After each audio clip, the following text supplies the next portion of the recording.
Tanzania, land of wild animals, Kilimanjaro, and Zanzibar. Javed, the photographer, will take us to discover his island, Zanzibar. In this Tanzanian archipelago that combines the colors of Africa and the Orient, music and the heady fragrance of spices blend into the sea.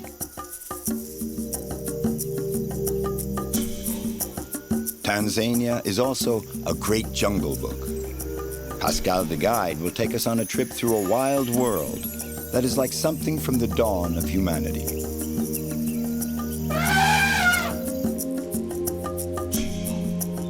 Kilimanjaro, the highest summit in Africa, in the middle of the land of the Washaga people.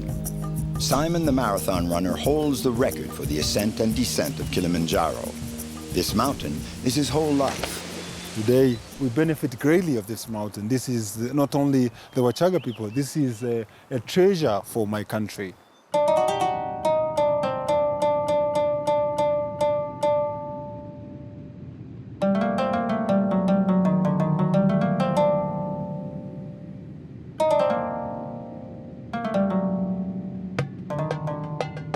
We approach the eastern coast of Africa by the Indian Ocean. Zanzibar, a mythical name, an archipelago of nearly 75 islands that was united to nearby Tanzania in the 1960s. Only some 15 of the islands are inhabited. Zanzibar is an important port of call on sea routes. The main island is called Unguja. For a long time, it had a reputation as an important and flourishing trading post, a port from which the famous Dhows set sail for far-off destinations.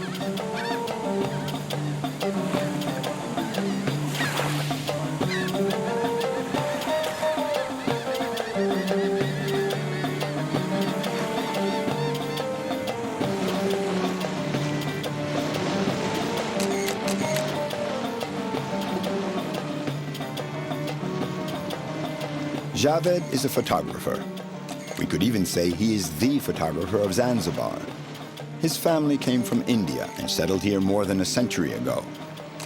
For the last 15 years or so, Javed has been photographing life on the archipelago. He now has a collection of more than 50,000 photos.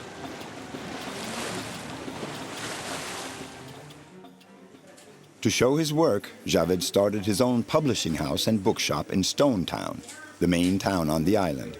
He publishes on the average 3 books of photos a year. These books, dealing with the history and culture of his country, have been translated into many languages. This may sound like a success story, but it was necessity, not choice, that led Javed down this path. After repeated refusals of his work, he decided to take his future into his own hands. When I did my photography in UK, I had approached almost all the publishers in Europe and says, look, I've just finished and I'm going to Zanzibar and I want to do a book on Zanzibar. Everyone said, sorry, there's not market for Zanzibar. There's no commercial market. Zanzibar is too small. I mean, we do books where it would sell millions or at least 5,000, 10,000. I had approached every big publishers. I'm talking about 93, 92, 94. Everyone said Zanzibar is not our market. So I said, well, if no one else wants to do it, I'm going to do it.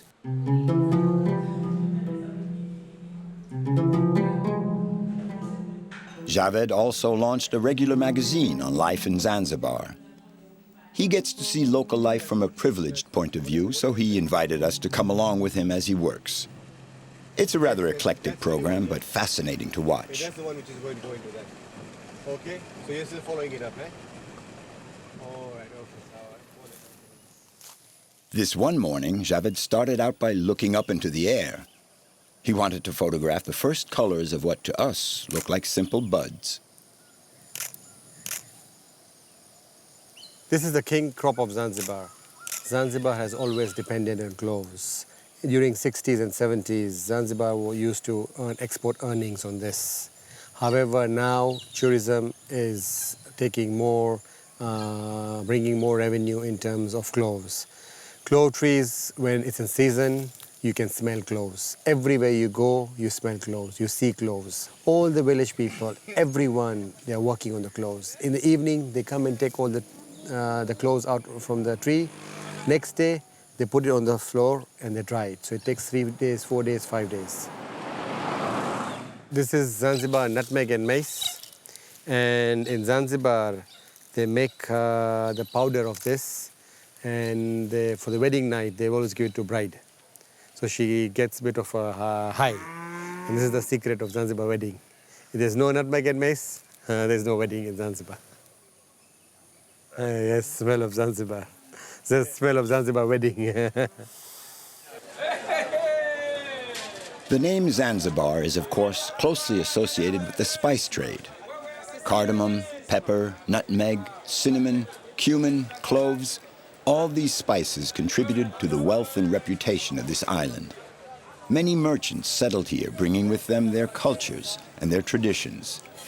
Zanzibar, a blend of colors, of smells, but also of ethnic groups and civilizations.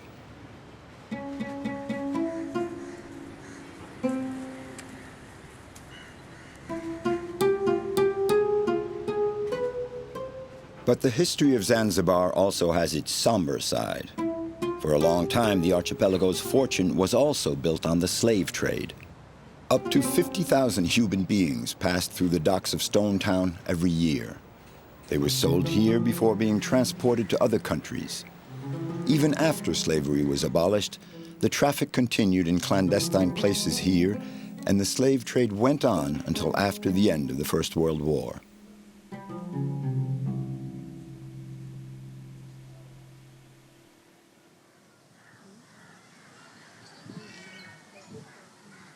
عالمين الدورة عالمين الدورة عالمين الدورة عالمين الدورة. This woman is undoubtedly one of the last survivors of that tragic era.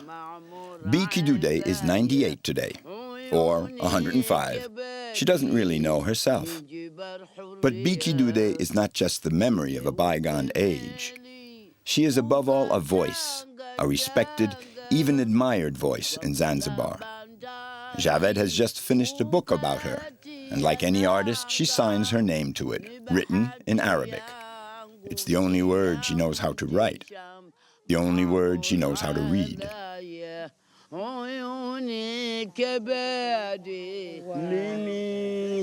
Nobody ever taught me how to sing. I started when I was 10 and have been singing ever since. That's right. I learned how to sing in the Arab Dhows. Do I still sing? Of course I do. How would I eat if I didn't sing? I'd live on thin air? You're kidding.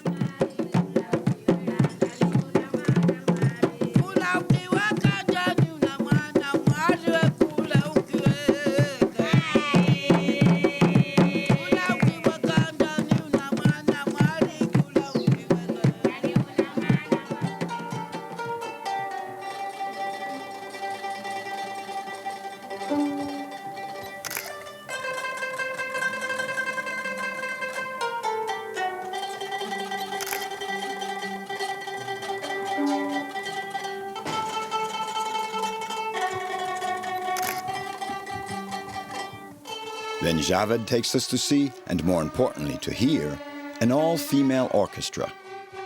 Women who take up music and play under a man's direction, this may sound normal, but here it's a great step forward. In this country with its double Arabic-African influence, women's freedom is not always encouraged. The creation of this musical ensemble is a first that Javed didn't want to miss.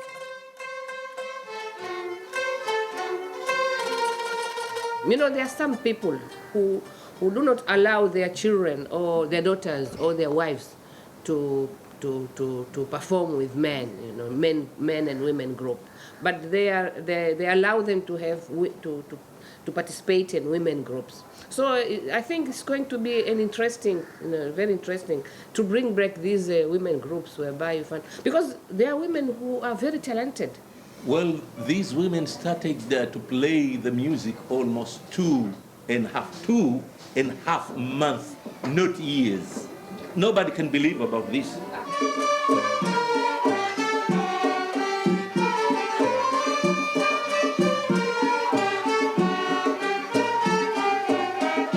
And it will be for Zanzibar a new thing. And usually one starts, others start complaining, say, why women? But then later, all of them support.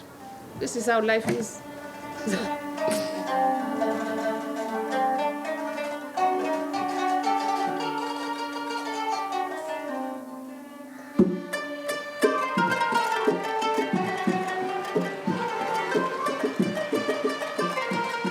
The sound of the Tarab music with its multiple influences is still ringing in our ears, and already Javed is sweeping us off to another destination, Uzi Island.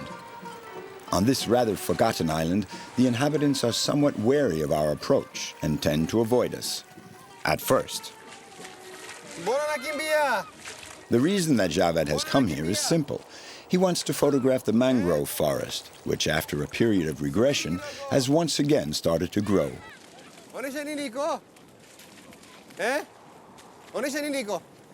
These young shoots he is photographing are a true symbol of regeneration. Very nice. This mangrove is lost. I think it's just a new life has just grown over here. Very interesting. I like it.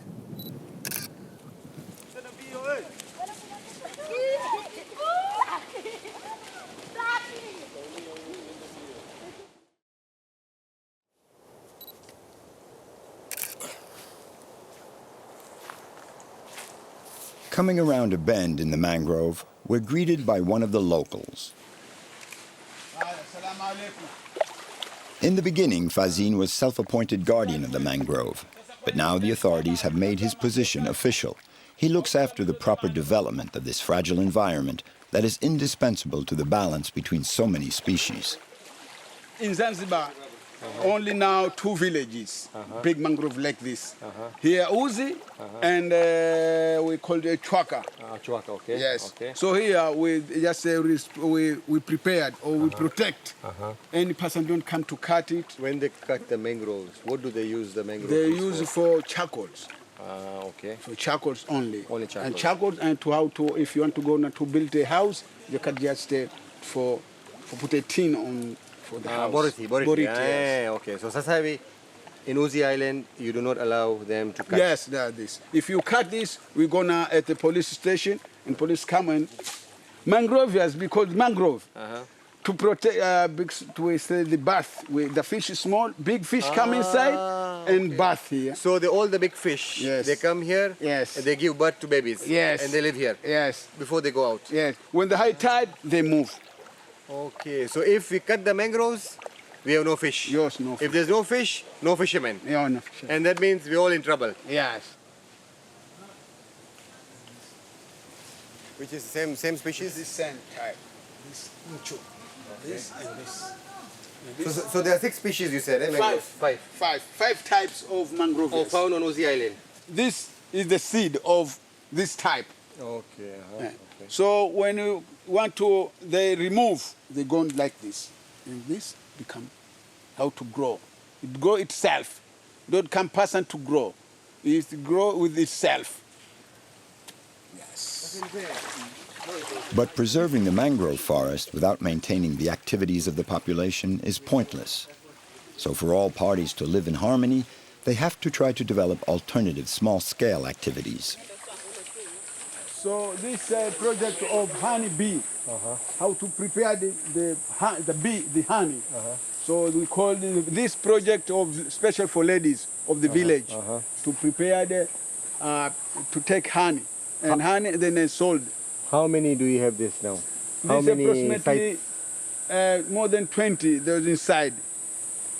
So this called very nice honey for flowers of mangroves. Okay. But they normally they settle 3 months or 4th month they come to take off. Back on the main island of Unguja, Javed, always on the move, takes us to Nungwi, the boat builders' village. This is where the famous boats are built, the Dhows, that made the seafaring reputation of Zanzibar. Today, Javed has come to see the boat he is having built. He plans to sail through the whole archipelago, exploring the lesser-known nooks and crannies of the different islands, and capturing the light and the landscapes he feels so strongly about. The people of Mtuy have been building the dhows for almost years, centuries. And this is the very famous place. All the master dhow men from Mtuy. And Mtuy is renowned for making dhows for a lot of... and the traditions are passed from father to son, father to son. This is how people have learned. So basically, Mtuy is the dhow capital of the world, I would say. I would say dhow capital of Zanzibar. And I think that's the way it is. It takes about 3 months to make a boat, and it involves a lot of people. So you're looking at about 7, 8 people working on for 3 months by the time the boat is finished. So it's a long, tedious work, and everything is done by hand. It's a labor of love. Without blueprints, using only the eye's precision and a great deal of skill, these men build vessels that can face the whims and tantrums of the Indian Ocean and link the islands of the archipelago.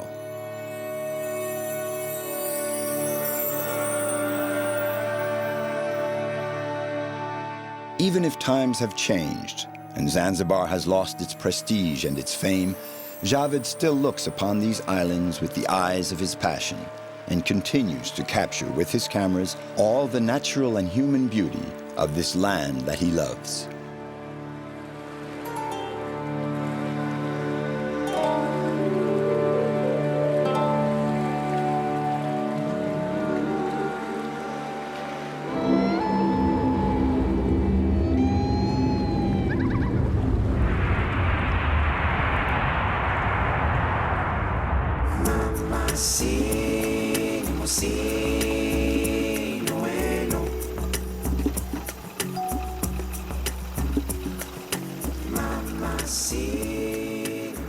Pascal is a retired professor of natural history. Animals, animals, animals everywhere. This nature lover knows how to read and interpret the local wildlife like an open book. At present, he volunteers his time to do observation missions for Tanzania's national parks.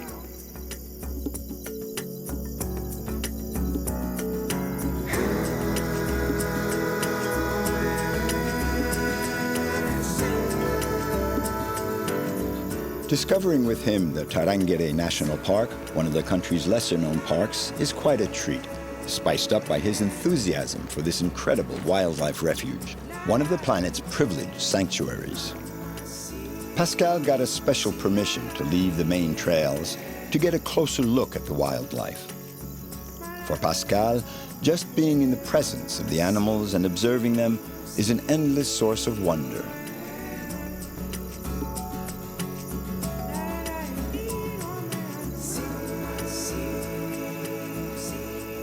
I love nature, I love animals, I love the natural environment. I grew up as a young boy in the village, and we used to do a bit of hunting, and so I got used to wild animals, to birds, to plants and vegetation and natural environment. And then later on, as I grew up, I was trained as a naturalist and a wildlife manager. The Tarangire Park contains the highest population density of elephants in the world. They are attracted to a marshy zone here and to the Tarangire River, a permanent source of water that gave its name to the park.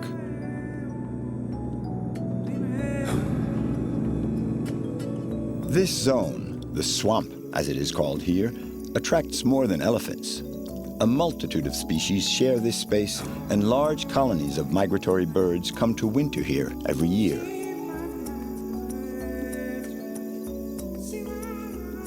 Among all the species that live here, Pascal has a particular fondness for the elephants. He can spend hours observing their behavior and their movements. You know, they walk in a kind of an extended line. If you look at it, you'll see that you have the mothers, you know, leading the way, and then they have the babies in between, and then you have some behind, just to make sure that the babies are well protected. And they're coming to graze now in the swamp, and to drink too. Here, the animals live together and share their territory where each one has its own niche. The animals roam free, and the humans stay in their four-wheel drive vehicles. There is real danger. This is not a zoo. The natural behavior of the animals must not be disturbed. The trunk has so many functions. For breathing, for drinking, it sucks in water, pumps it in the mouth. Yeah, and for smelling, for fighting, for love making, caressing, it uses the same trunk. Yeah.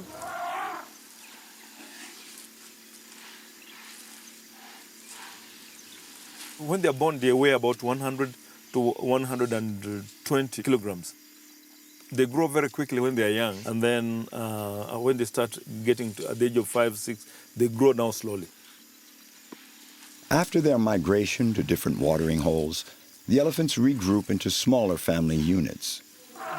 The young in training are learning to use their trunks like a baby its thumb. Elephants are very protective animals. You're best off listening to Pascal's advice and not get too close to them.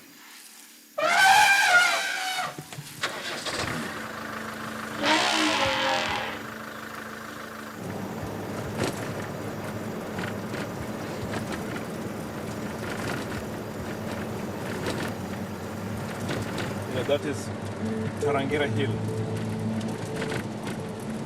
End of the first day of our special elephant safari. But on the way back, nature treats us to yet another wonderful sight. Like at the beginning of time, animals still live here with their own rules in total harmony.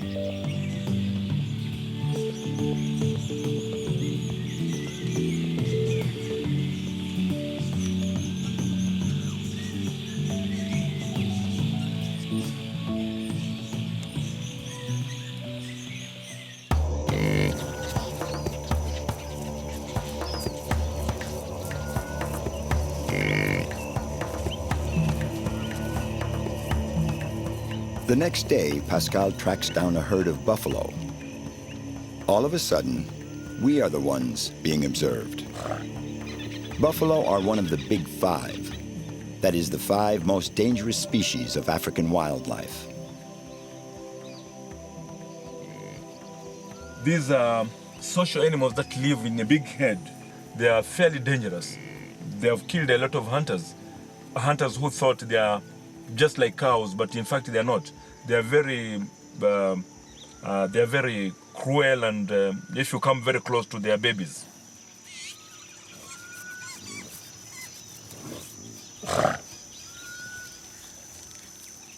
These animals, there are times when they lose their temper. For example, if they've been wounded by a bullet and they are solitary, they are hiding somewhere, don't get very close to them. When they're having their afternoon siesta or just a nap, they are resting and they are solitary, don't disturb them. If you do, they can be very wild. These are animals that can change their moods, like sometimes women can change moods too.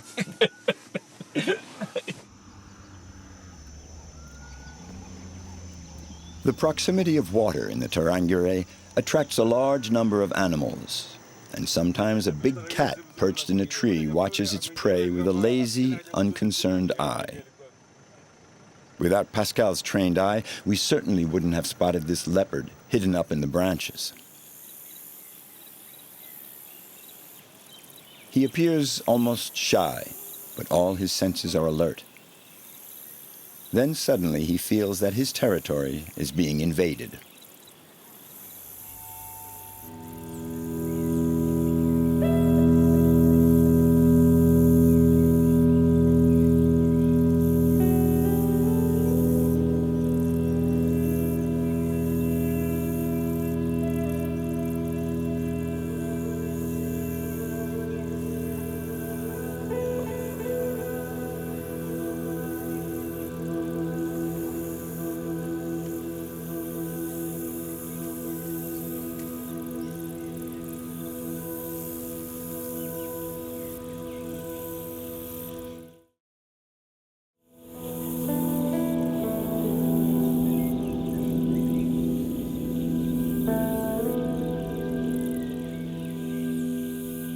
I enjoy just being in the wild. It is interesting to visit, to see these animals in their natural environment. They have different behaviors, different activities that they do, and it gives me a lot of spiritual satisfaction and recreation to some extent. And so I really enjoy. I don't mind being out in the bush for 2 months. I'm just very happy.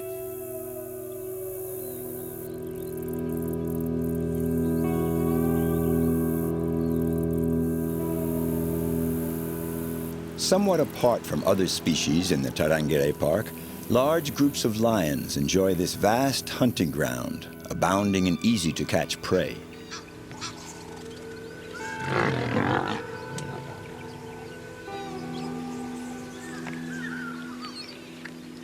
Lions are very common here in Tarangire, and as you can see in this river, where they have just killed a fresh zebra, and they love the zebra meat. The females are quick and fast, and they normally hunt as a team. So here, 6 of them have managed to hunt this zebra, and they are now feeding on it. Yeah, look over there. A hunt begins before our very eyes.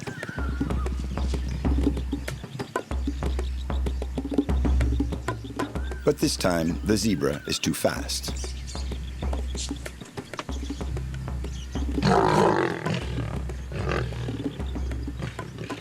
Usually these animals, although they are social, but when it comes to table manners, I think they have the poorest of it. Because even if there's plenty of food here, they still scramble for food. And sometimes, even if there are cubs here, they will eat first and the cubs will eat later.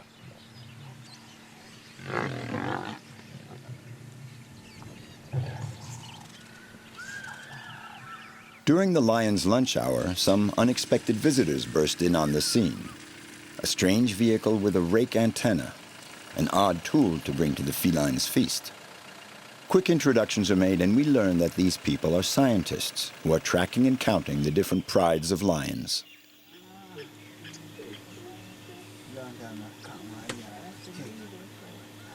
Yeah, we have about 6 radio collars that help us to follow the population trend, and also we collect range use pattern. We're estimating that the ecosystem has about 400 to 500 lions, the entire ecosystem, Tarangire and the surrounding areas. They're decreasing actually because of the human-lion conflicts, the retaliatory killing from the pastoralists surrounding Tarangire National Park, and also the hunting activities. Others are also waiting for their share of the food. The vultures are the park's garbage disposal crew. These are carrion eaters. And the reason why they're here is because they have spotted these lions eating this zebra meat here. So they're hanging around, just waiting for the lions to go so that they can come close and feed on the leftovers. These birds are so important in the ecosystem because, they're the ones who cleans up everything. Otherwise, the whole area would have been smelling, awfully.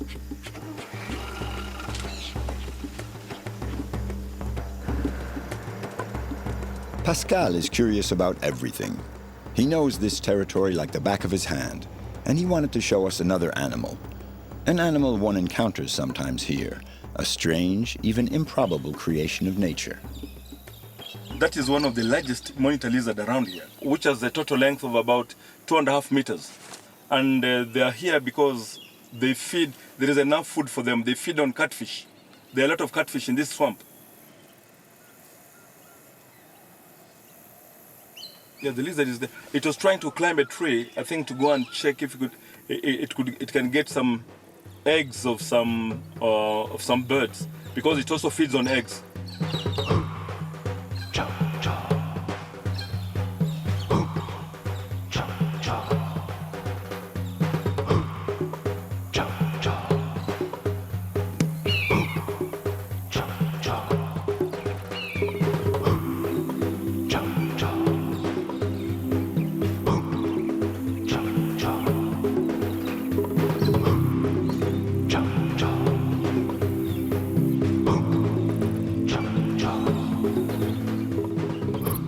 Those are what we call Maasai giraffe. And there are quite many in Tarangire. There are quite many, moving around and feeding on the acacia leaves.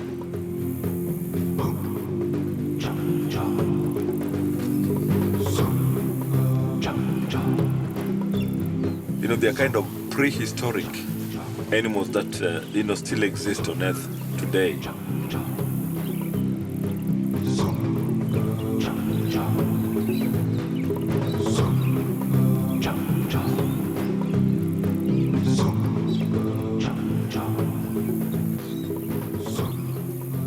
They don't have many predators because of they've got very powerful eyesight, and they are fairly big. Because of their big size, the lions are the only predator that can kill, the giraffe. And they wait until when they are drinking and they are bending their neck, then it is easy for them to ambush.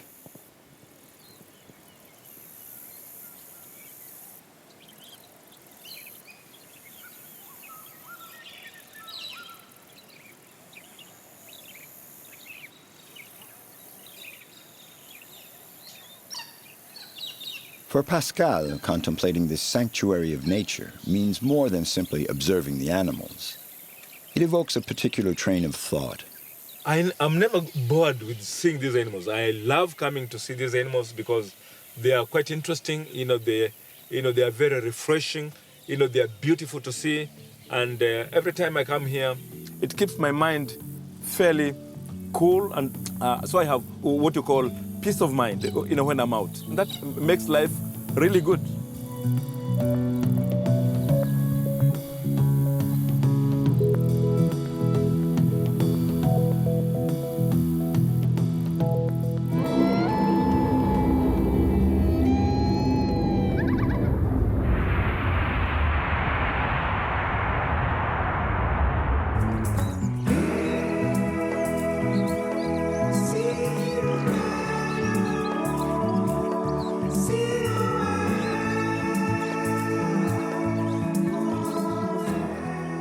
White Mountain, mountain of splendor, house of God. For the peoples of the Kilimanjaro, Africa's highest mountain has different names, different faces.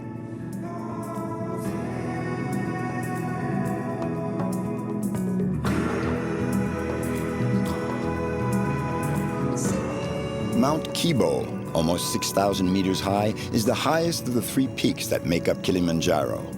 It is the true symbol of the whole mountain.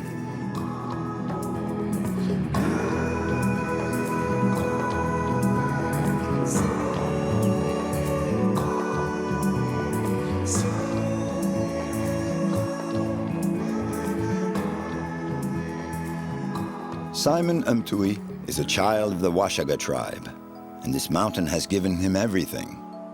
He was 16 years old when he first climbed to the summit of Kilimanjaro, his mountain.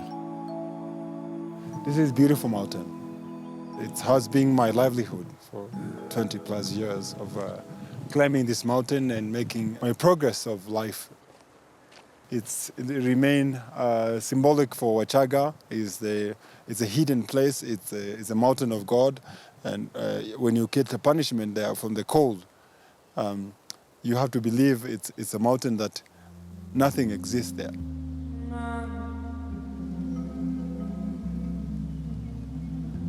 For the Washaga, this place is home to the spirits and their god Rua, who can bring the rains and ward off bad weather. In funeral ceremonies, the dead are buried facing Mount Kibo. And yet, according to their beliefs, this is not the original cradle of the Washaga people. On the other side of the mountain, more the southeast, there's a small mountain called as the Kifunika. This Kifunika is a mountain where the Chaga people believe that's where the origins of Washaga. We go there from our worship, and this mountain has so many places where Washaga people do their sacrifice. But now a persistent question dogs the mind of Simon and the other Washaga. What is the future of Mount Kibo and its glacier? Scientists believe that the glacier will have completely disappeared sometime between 2020 and 2025. When I was a child, at the age of 16, when I summited the mountain the first time, basically the glacier were way down halfway the mountain. And this glacier now, they are not longer existing. You can just see little patch of the glaciers there, but it is almost gone. We need more scientific proof to understanding what is really going on this mountain. I feel sad. I feel like this is something that I would like my son or my children to come and see, to see these amazing glaciers. And when I visualize what I've seen, when I see what I saw on the past, I feel imbalance. I feel like something is missing.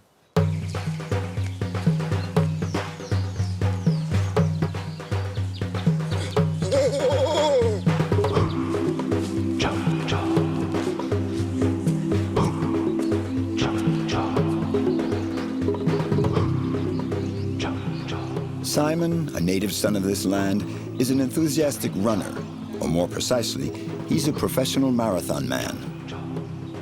In 2006, he did the ascent and descent of Kilimanjaro in the amazing time of 9 hours and 21 minutes.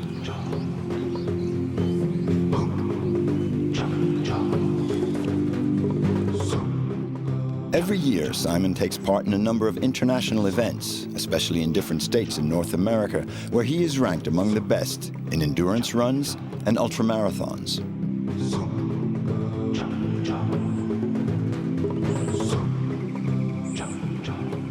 Simon trains almost every day here in the hills around Kilimanjaro, right where he was born.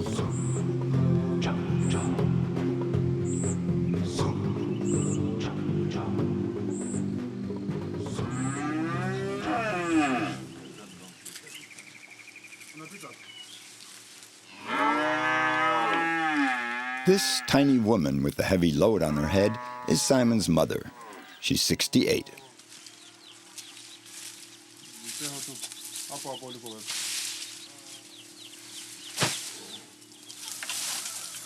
Like all the Washaga, she works every day on the family farm where they raise livestock. She's somewhat less enthusiastic about her son's activity.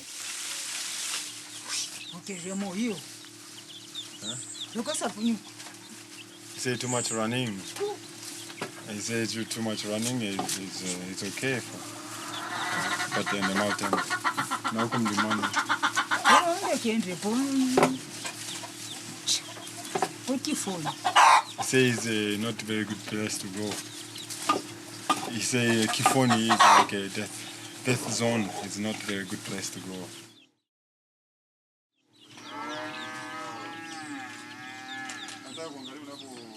Here in the family hut is where Simon was born, along with his 9 brothers and sisters. His family is always very surprised each time they see him returning home from the United States. But for Simon, the pull of his mountain is stronger than anything else. I'm very happy here to live my life in the village. And I go every year for running, and I come back here. And my mother, she was very happy when I say to her, I go to America, and I come back. And I go and come back. So even with my first time attempting to get a visa, it was very difficult because, for example, in American embassy, they have to ask you this question, what will make you to come back home? I say to them, my family. They say, what are you saying? I say, it's my family. So I come back for this. There's a good things on this country. Everything is possible here. And much easier than in US. You work and you pay the bills. You work, you pay the bills. Of course, you do the same here, but it's a different mentality. Simon's father, a giant almost 2 meters tall. He's 85 and in fine health. He too still continues looking after his farm. But his real passion is raising short-legged chickens, as he calls them. They lay the best eggs in the village, or so he claims. See, this is the mother of all the chicken with the short legs.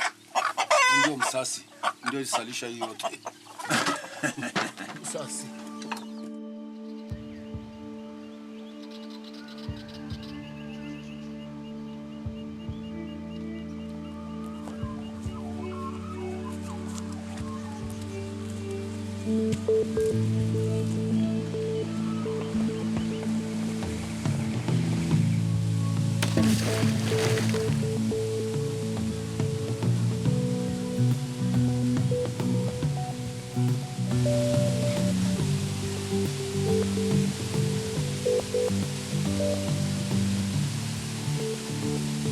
a freedom. I feel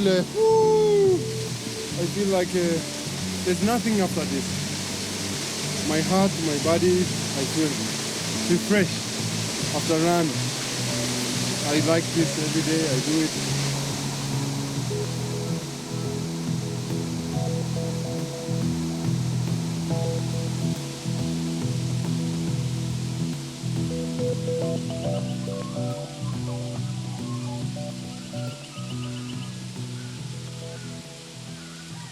Simon's garden is his pride and joy.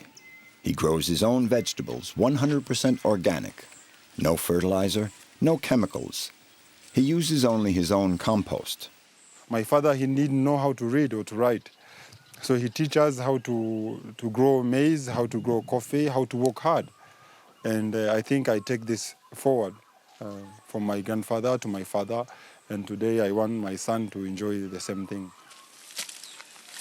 Like all the Washaga, who are excellent farmers, he grows taro, bananas, rhubarb, some flowers, and his own coffee, 600 to 800 kilos a year. If I wish to do more commercial, I will spray a chemical, but I don't do it. It's just let the nature live itself. And that's not all he has to be proud of. Simon grows what are very exotic fruits for this region, strawberries, that he serves up to the travelers in his rural guest house that he has set up. The guests are mostly Americans. I think there is a reason for the clients to come to the village.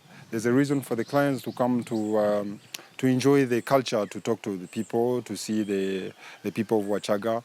And not only to be with them on the mountain, also to learn how their livelihood, besides going on the mountain, besides going on the safari. So I make sure the clients come here, they get the richness of this country.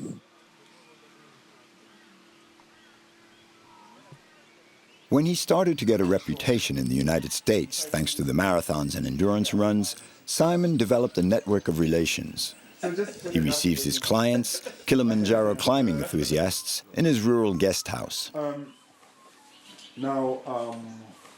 I want to make sure that everyone is aware of what you're going to go through.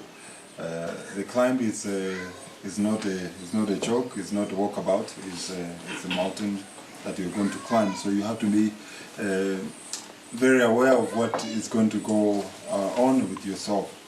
We know for sure the summit is not what brought you here. This is experience. We want you to have a full of experience, experience that you wish to come here for. I actually heard about Simon when I was on the top of a mountain in Colorado. Someone who knew Simon from the distance running told me about him and wrote down the website, and that's how I found it. I discovered about 3 years ago that I really liked climbing mountains, and I'm kind of good at it, and so I wanted to come here and climb Kilimanjaro and see Africa as well. You need to make sure you're drinking, you're eating enough. You need to make sure you're sleeping enough. You need to make sure you're warm enough. And when you arrive to the camp today, they're going to measure the vital sign again. What they're looking for is your O2 sat, your oxygen saturation, how much oxygen you carry in your body. Secondly, they're looking your heart rate. There are several places I wanted to see in the world. I wanted to see Patagonia in South America and see Machu Picchu in Peru.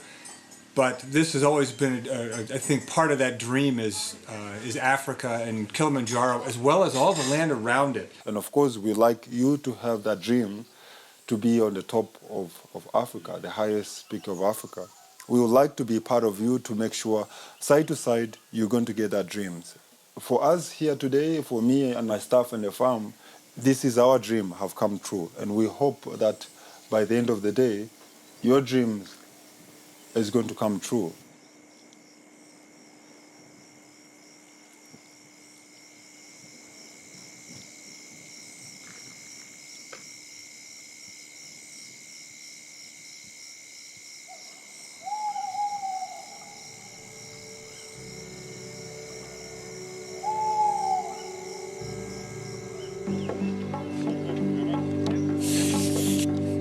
Simon, constantly on the lookout for new ideas to promote the region, has developed an ecotourism activity, mountain biking around Kilimanjaro.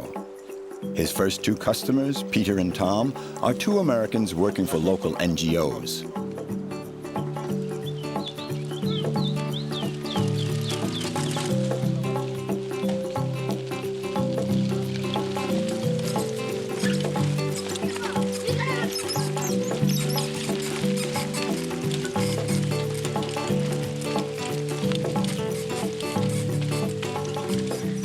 The complete tour of the mountain, more than 200 kilometers, will take about a week of sometimes difficult cycling. But Simon also wants his guests to discover the region and appreciate local traditions and culture.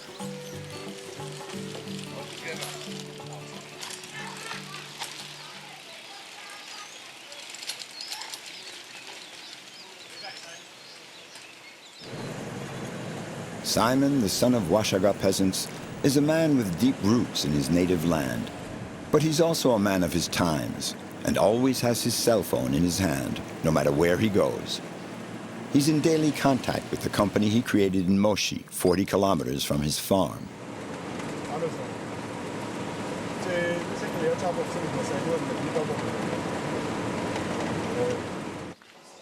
Several times a week, he goes to his office, which is housed in 3 recycled containers.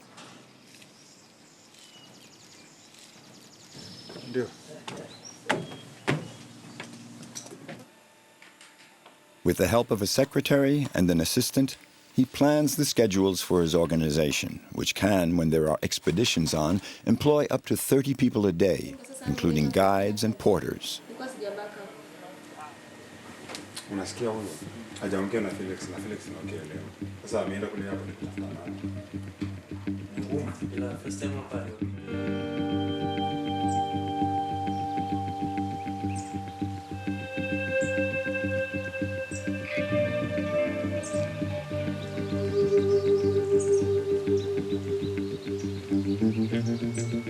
It took 4 days for Simon and his teammates to get to the west side of Kilimanjaro.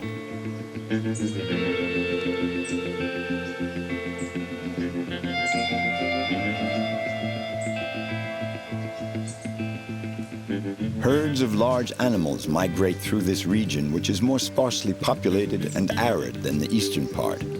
Most often, they're fleeing the droughts on the nearby Kenyan plateaus.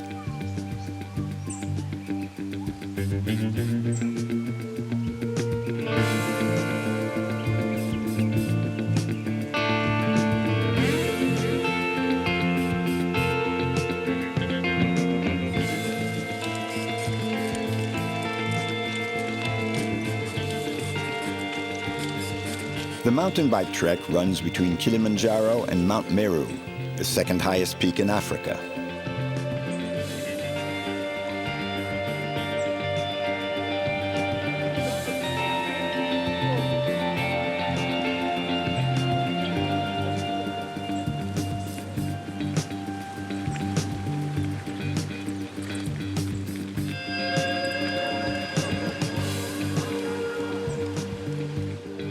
With the expeditions to the top of Kilimanjaro and his new mountain bike trek, Simon's activity is progressing smoothly.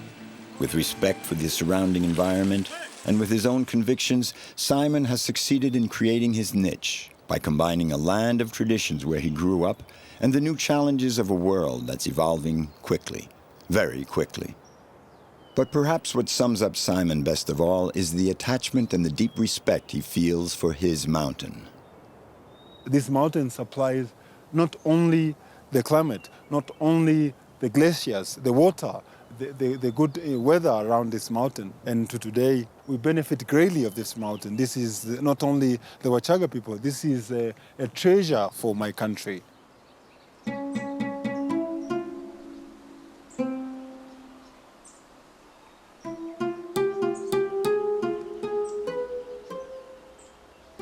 Since his first climb as a porter at the age of 16, Simon has been working on making his dreams come true, taking his destiny into his own hands. In his own way, he has become a sort of symbol of Africa on the move, open to the curiosity of the world.